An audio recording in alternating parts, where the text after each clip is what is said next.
기분이 식욕이 되지 않게 살이 안 찌는 체질이 없다면 얼마나 좋을까?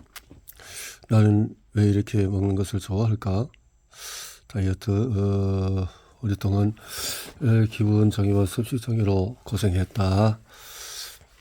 지금 당장 기분이 나아지는 것에 집중하는데 내는 즉각적으로 이득이 되는 일에 더 크게 반응하고 미래에 일어날 일은 나 뭘 하란다. 너무 많이 먹으면 비만이나 당뇨, 고혈압에 걸릴 수 있지만 당장에 신경 쓰지 않는다. 내 입장에서는 지금 당장 기분이 나아지는 것이 훨씬 중요하기 때문이다. 우리는 즉각적인 이득은 크게 느끼고 미래의 손해는 작게 느끼기에 진화한 뇌를 가지고 정반대의 일을 해내야 한다.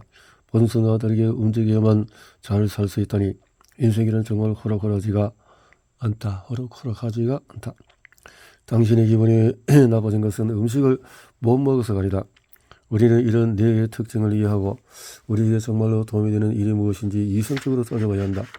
지금 당장 음식을 먹는 것의 이득이 장기적으로 내 몸에 손해가 될 수 있음을 인지해야 한다. 단박에 되지는 않지만 인식하는 것 그 자체가 변화의 시작이다. 아래 체크리스트에 예라고 대답한 질문이 많을수록 기분이 식욕이 되기가 쉬운 상태다. 지금 당장 이러한 습관을 바꿀 수는 없다. 다음 음식을 먹는 것이 지금 나에게 꼭 필요한 일인지 장기적으로 나에게 이득이 되는지 면밀하게 따져볼 필요가 있다. 기분이 좋을 때보다 기분이 안 좋을 때 식욕을 참기가 훨씬 더 어렵다. 기분이 나쁠 때는 몰라. 오늘은 그냥 먹을래가 되기 쉽다. 음식을 먹어서 부정적인 기분이 조금이라도 나아진다면 그건 좋은 일이다. 하지만 짜증난다, 우울한다, 화가 난다, 슬프다, 열받는다, 답답하다, 불안하다, 외롭다 등 부정적인 감정을 음식으로만 해결하는 태도가 문제가 된다. 기분과 식욕의 관계성 체크리스트. 그래도 먹고 싶다면 조건부 전략을 사용하자. 그동안 기분이 안 좋을 때 맛있는 음식을 먹으며 잘 살아왔는데 갑자기 또 꺼내려간다면 당연히 잘 될 리가 없다. 그래야 한다는 사실만으로 더 스트레스를 받을 수 있다. 허기지지 않는데도 여전히 스트레스 때문에 무언가 더 먹고 싶다면 조건부 전략을 사용하자. 기분이 안 좋다. 시각, 귀여운 영상이나 밑도 끝도 없이 웃긴 영상 시청하기, 소를 튀며 불빛 바라보기, 후각, 좋아하는 향수 뿌리기, 아로마 오일 바르기, 강아지 쓰다듬기, 머리 빗기, 새로운 시도를 해보고 기분이 나아지면 잘된 일이고 여전히 나아지지 않는다면 무엇을 먹어도 된다. 음식이 아닌 부정적인 감정의 자체에 집중하라. 우리 몸은 통증 수용체를 통해서 통증을 전달하는데 이 수용체에 문제가 있는 사람은 통증을 전혀 느끼지 않는다. 통증이 없으면 행복할까? 그렇지 않다. 다치지 않기 위해서 평생 노심초사 조심해야 한다. 통증 전혀 느끼지 못해서 큰 사고로 이어질 수 있기 때문이다. 나를 괴롭히는 부정적인 감정도 나를 보호하기 위한 것이고 나에게 전달하고자 하는 바가 있다. 음식과 자존감의 상관관계. 자존감을 구성하는 세 가지 요소는 내가 먹을 음식을 주도적으로 선택하고 결정하는 것을 통해 자존감을 높일 수가 있다. 자기 효능감. 어떤 일을 성공적으로 완수하여 목표에 도달할 수 있다고 믿는 신념이다. 자기 조절감. 자신의 사고와 감정, 욕구, 행동을 조절할 수 있다고 느끼는 것이다. 자기 안전감. 자신의 인생이 안전하고 유지되어 있다고 느끼는 것이다. 우리는 하루도 빠짐없이 매일 음식을 먹는다. 날마다 먹는 음식을 내가 직접 기획하고 이를 지키기 위해서 나의 욕구와 행동을 관리하는 것은 자기 효능감과 자기 조절감을 높인다. 이렇게 매일 반복하는 이 일에서 자기 효능감, 자기 조절감, 자기 안정감을 높이는 작은 경험을 쌓으면 자존감도 자연스럽게 높아진다. 자존감이 낮은 사람들은 스스로 부정적으로 인식하여 자기 자신을 가치를 낮게 평가하고 불안감과 자책감을 쉽게 느낀다. 부정적인 감정과 스트레스를 자주 느끼면 이는 잘못된 음식 선택으로 이어질 수가 있다. 매일 먹는 음식부터 바꿔보자. 나는 먹는 음식을 바꾸는 뒤에 나도 모르는 사이에 순한 기분 장애에서 벗어났다. 내 마음대로 조절되지 않는 기분과 식욕 때문에 더 이상 고통받지 않는다. 식욕을 조절할 수 있게 되니 몸과 마음의 평화가 찾아왔다. 몸도 마음도 편안해지니 스트레스도 줄어들어 식욕을 더 쉽게 조절할 수 있었다. 혹시 기분이 늘 뛰더라도 어쩔 줄 몰라 하던 예전과 달리 어떻게 가라앉아야 할지 방법을 터득했다. 인생을 살며 무엇 하나 내 마음대로 되지 않아 힘들다면 매일 먹는 음식부터 바꿔보도록 하자. 다이어트와 먹는 즐거움, 2마리 토끼를 잡는 한계의 효용 체감해 보지. 먹는 양보다도 만족도가 더 중요하다. 놀이공원에서 제일 좋아하는 짜릿한 놀이기구를 탄다고 상상해보자. 기분 좋은 짜릿함을 더 느끼고 싶어 같은 놀이기구를 한 번 더 타면은 아주 재미있을 것이다. 일개 처음에는 만족스러웠던 재화나 서비스를 반복해서 이용할수록 만족감이 떨어지는 것을 경쟁하기 전에 한계 효용 체감의 법칙이라고 한다. 어떤 음식을 먹을 때 처음 한 입이 맛있다고 해서 먹으면 먹을수록 만족도가 증가하지 않는다. 내가 먹는 음식 안에서 최대의 행복을 누리는 방법은 내가 맛있게 먹을 수 있는 양을 가늠할 수가 있어야 한다. 세상의 모든 음식을 다 먹을 수는 없다. 하지만 사람들이 나다. 음식을 먹는 다양한 즐거움 중에서 나에게 중요한 것은 나는 좋아하는 사람과 함께 맛있는 음식을 먹는 분위기를 무척 즐긴다. 그래서 혼자서는 잘 안 먹지만 누군가와 함께라면 꼭 먹고 싶은 음식이 있다. 디저트, 술, 그리고 혼술은 그냥 그렇지만 함께 마시는 술은 다르다. 느슨한 기분으로 속에 있는 얘기를 나누며 즐거운 시간을 보낼 수가 있다. 케이크를 2마리의 토끼를 잡을 수가 있다. 나와 음식과 기분은 그리고 식욕은 머리는 알지만 참을 수가 없어요. 식욕이 날뛰지 않게 하는 방법은 짜장면을 먹고 싶은 강렬한 식욕을 어떻게 조절할 수 있을까? 너무나 먹고 싶어서 미칠 것 같은 식욕은 누구라도 참기 힘들다.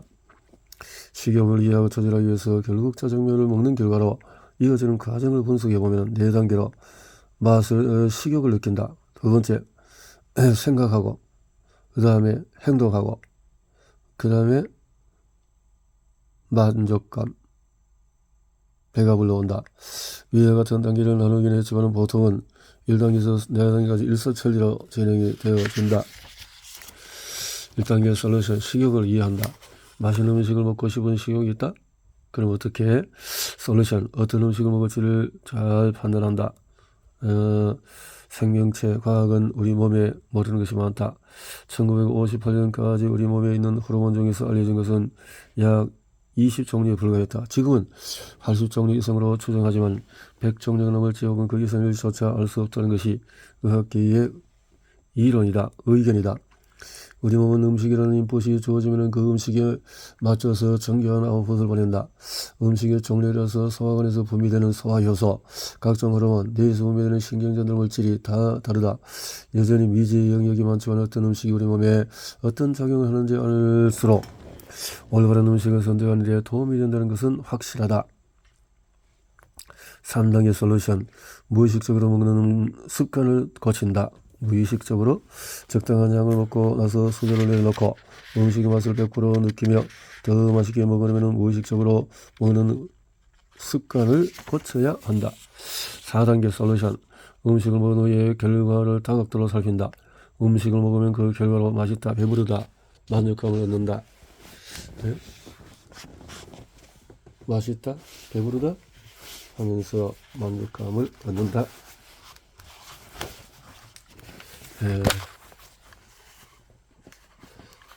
음식에 대한 자기 객관화 기록, 식사 일기, 나의 의지력과 행동력을 제대로 파악하고 있나? 나는 종종 씻지도 못하고 불켠 채 겉바 속에서 아침까지 작업을 한다. 다음 일어나면 제대로 안 씻어서 찝찝하고 소파에서 자느라고 허리도 아프고 불 켜놓고 전탓에 피곤하기까지 하다. 조금 귀찮아도 집에 오자마자 화장실로 직행해서 세수부터 해야 하는데 잠깐 미룬다는 게 이 사달을 낸다. 나 역시 집에 오자마자 깨끗하게 씻고 불을 끄고 침대에서 편하게 자고 싶다. 하지만 내 몸은 그렇게 움직이지 않는데 왜 그럴까? 내가 세수도 잘 안 하는데 더러운 인간에서 집에 오자마자 씻는 습관이 안 들어서? 곰곰이 생각한 끝에 나는 2가지 원인을 찾았다. 첫 번째는 내가 얼마나 자주 씻지 않고 잠드는 일에 대한 자기 객관화가 안 되어 있다는 점이다. 나는 아주 가끔씩 너무너무 피곤할 때만 안 씻어서 잠든다고 생각했다. 2번째는 내가 할 수 있는 것과 할 수 없는 것을 구분하지 못한다는 점이다. 나는 일단 누우면 쉽게 잠들고 한 번 잠들면 잘 깨지 않는다. 그런데도 소파에 누웠다가 5분 뒤에 일어나 씻겠다는 원대한 계획을 세웠으니 할 말이 없었다. 왠지 이번에는 할 수 있을 것 같은데 다이어트를 할 때도 이와 비슷한 상황이 자주 펼쳐진다. 이 아이스크림을 먹고 저녁에는 아무것도 안 먹을 거야. 너 그거 먹고 안 돼. 밥은 맛이 없어. 저번에도 그러다가 밤 늦게 먹었잖아. 자, 결과가 어떨까? 밤이 되면은 배고파서 잠도 안 오고 냉장 앞을 서성이다가 결국 배달 음식을 시키거나 라면이라도 먹어야 끝난다. 더 늦은 시간에 더 많이 먹으니 그야말로 파국이다. 이런 상황을 반복하는데 살이 빠질 리가 없다. 기억은 약하다. 자기 객관을 위해서 기록이 필수이다. 자기 객관을 하려면은 기록을 해라. 먹고 싶다. 참자. 예. 너무 배가 고파서 또 먹어버린다. 이런 기록이 쌓이면 어떤 음식이 포만감을 오래 주는지 이렇게 나는 밤새우며 공부하다 보면 컵라면을 먹고 싶을 때가 많았다. 내 몸의 반응은 나만 알 수 있다. 카카오톡에 사진이라도 남기는 게 더 효과적이다. 식사 일기를 쓰는 것이 귀찮다면 카카오톡을 이용하자. 글보다 사진이 훨씬 직관적이고 아이스크림을 먹고 아침까지 굶는 것은 불가능하다는 데이터가 여러 번 쌓이면 받아들인다. 어제와 똑같이 살면서 다른 미래를 기대하는 것은 정신병 초기 증세다라고 아인슈타인이 말했네요. 그래요. 자, 4장에서 세상에 나쁜 식욕은 없다. 산후보전 식욕을 길들이는 상황별 솔루션. 세상에 나쁜 식욕은 없다. 식욕은 개와 같다. 세상에 나쁜 식욕은 없다. 자, 어쩌면은 그동안의 남들보다 유난히 강하게 타고난 내 식욕을 탓하며 식욕 탓에 다이어트가 더 어렵다고 생각했는지도 모르겠다. 나는 언제 무슨 이유로 먹고 싶나? 배가 고파서 먹고 싶다? 이것은 진짜 식욕이라 한다. 배가 고파서 먹는 거니까. 배가 불러도 먹고 싶다? 이것은 우리 입안에 음식을 넣고 맛을 느낄 때만 촉감을 느낀다. 이것은 쾌락과 관련있다. 이왕이면 더 맛있는 것을 먹고 싶다. 탐닉. 기분에 따라 먹고 싶다. 배가 고프지 않아도 특히 스트레스를 받으면 컨디션에 따라서 먹고 싶다. 잠을 충분히 자지 못한 날 식욕. 그래서 탄수화물이 당긴다. 살이 빠지면 먹고 싶다. 살이 빠지면 항상성이라는 몸의 상태는 늘 일정한 범위 내로 유지하려는 성질이다. 몸무게에도 항상성이 있다. 몸무게의 항상성을 뛰어넘을 방법을 찾지 못하면 요요 현상 때문에 다시 몸무게로 돌아온다. 내 식욕의 점수를 매겨보자. 식욕은 배고픔, 입맛, 감정, 컨디션, 체중 변화와 관련이 있다. 우리는 각 항목에 점수를 줄 수가 있다. 배고픔, 지금 얼마나 배가 고픈가? 입맛, 아이스크림, 입맛 점수는 6점이다. 감정, 지금 이걸 쓰는데 감정 점수는 7점이다. 컨디션 점수는 4점이다. 체중 변화는 0점이다. 이렇게 구체적으로 정리만 해도 왜 또 돼지처럼 아이스크림을 먹고 싶어 하지? 배가 고파서 닥친 대로 먹고 싶다.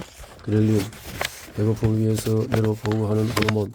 배고픔과 배부름은 배가 아니라 뇌에서 판단하는 감각이다. 아이고, 음식이 뱃속에서 불고 있나봐. 너무 배불러. 우리는 음식을 먹고 나서 배가 너무 부르면 이렇게 말하곤 한다.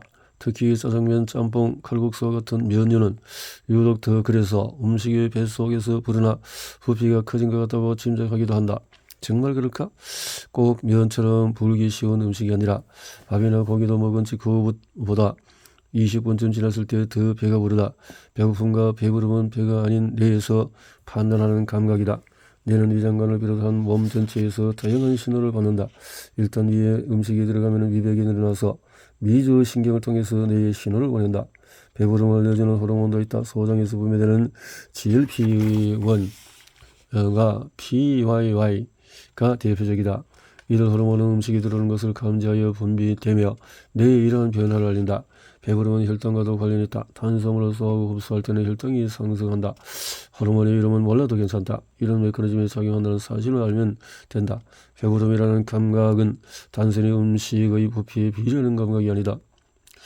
자, 우리 의지력은 그렇게 강하지가 않다. 의지력을 그래서 호르몬의 영향을 무시하면 다이어트를 효과적으로 할 수가 없다. 그렐린이 많이 분비될수록 우리의 뇌는 몸이 굶주리는 기근 상태로 인식하기 때문에 기초 대사량이 떨어지고 음식을 안 먹는 만큼 에너지를 아낀다.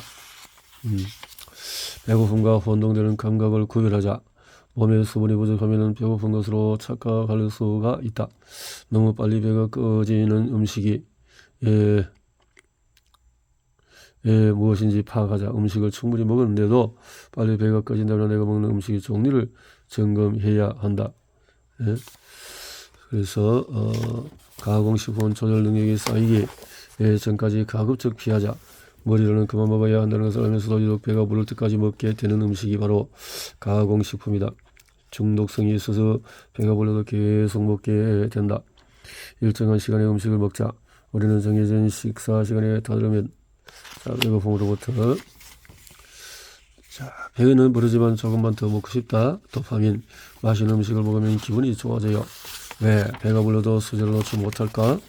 배가 불러 더 이상 먹기도 힘든데 계속 먹고 싶을 때가 있다.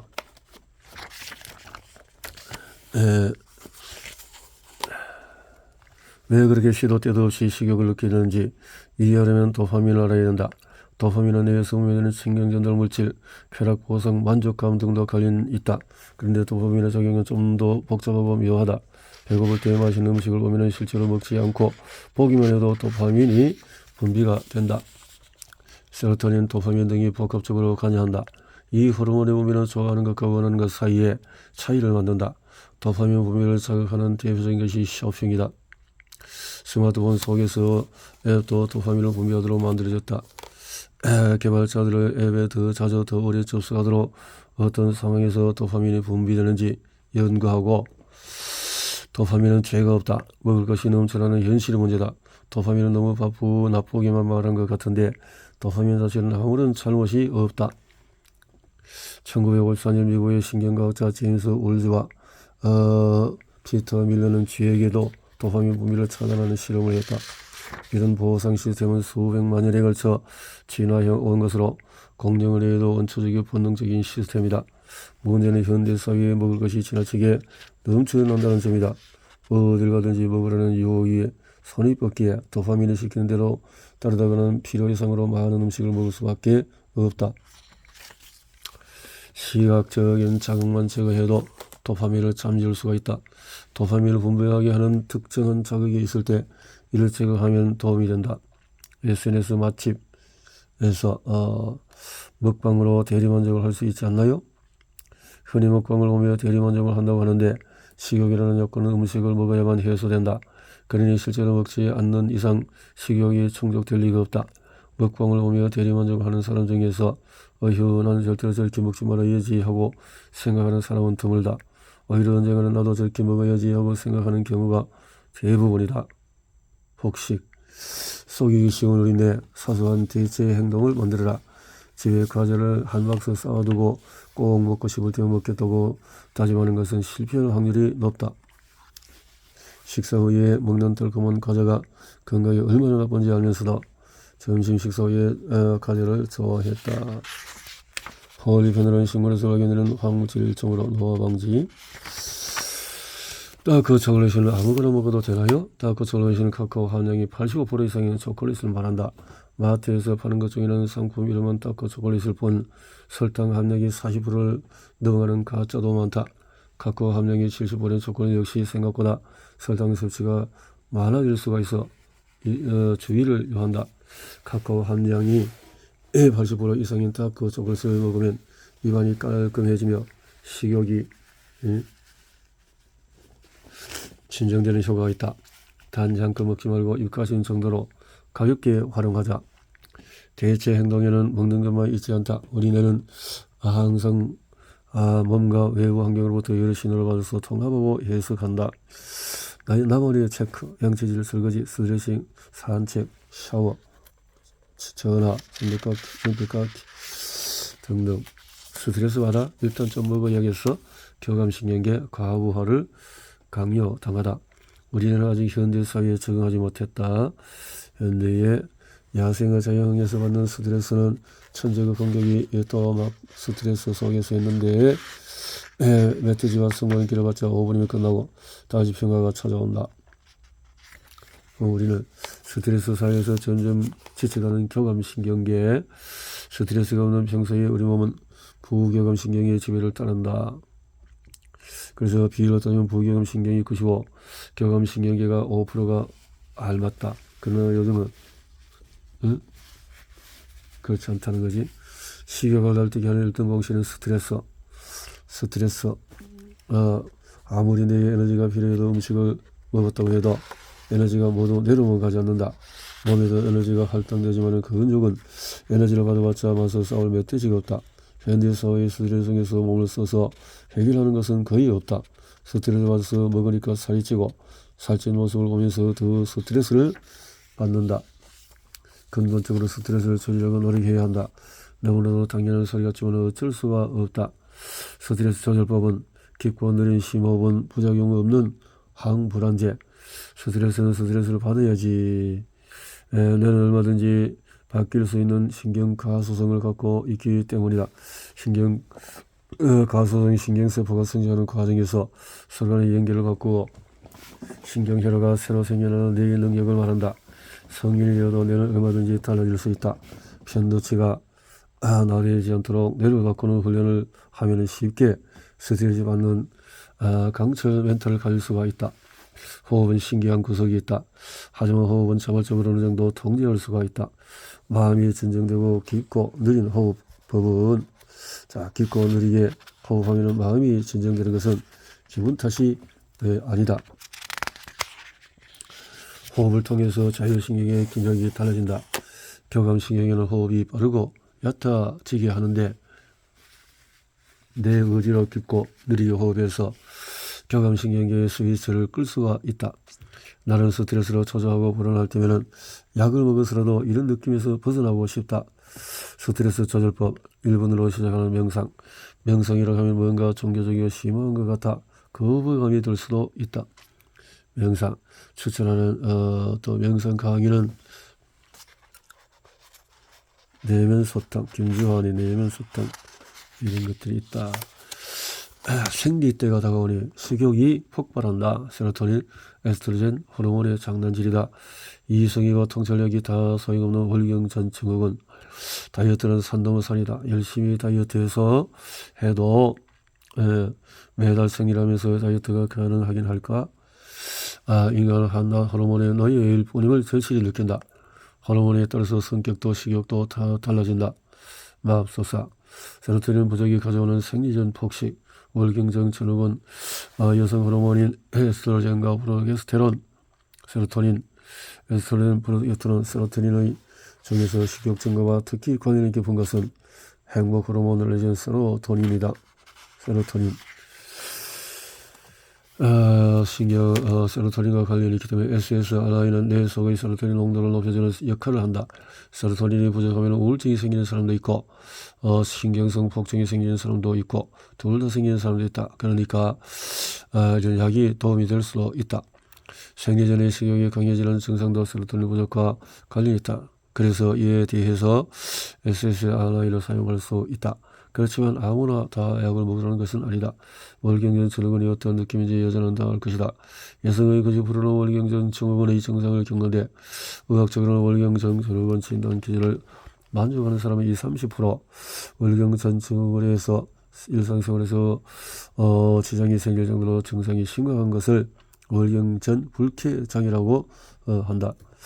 의뢰의 경련이다 보니 생리전 식욕이 높아지는 증상이 심해도 의학적인 치료를 받아야 하는지 모를 수가 있다. 세로토닌, SSRI. 병원에 가지 않고 세로토닌을 늘리는 법은 과학적으로 검증된 것은 햇빛을 쬐는다. 그래서 햇빛에서 점심시간에 15분 밖으로 나가서 산책해보자. D를 섭취한다. 비타민 D. 그래서 운동을 한다.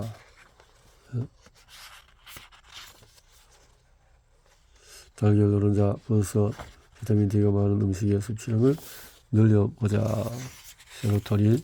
병원에 가지 않고 에스트로겐을 줄이는 법은 생리 주기에 따라서 에스트로겐과 프로게스테론의 농도가 달라지는데 생리 주기에 따라서 올라가고 내려가고 이렇게 되어지는 것인데 증후군에 따라서 프로세틱 제품이나 이런 것들이 조심해야 하고 가공식품을 조심해야 되고 화장품 성분을 봐야 되고 또 육류나 유제품 섭취해서 또 조심할 거 항생제 같은 거 식이섬유 섭취하기는 우리가 잘 해야 할 것이다 라고 했네요. 자, 당 떨어지는 느낌으로 넘어가야지. 당을 섭취하면 분비되는 호르몬 인슐린. 자, 여기까지 볼까요?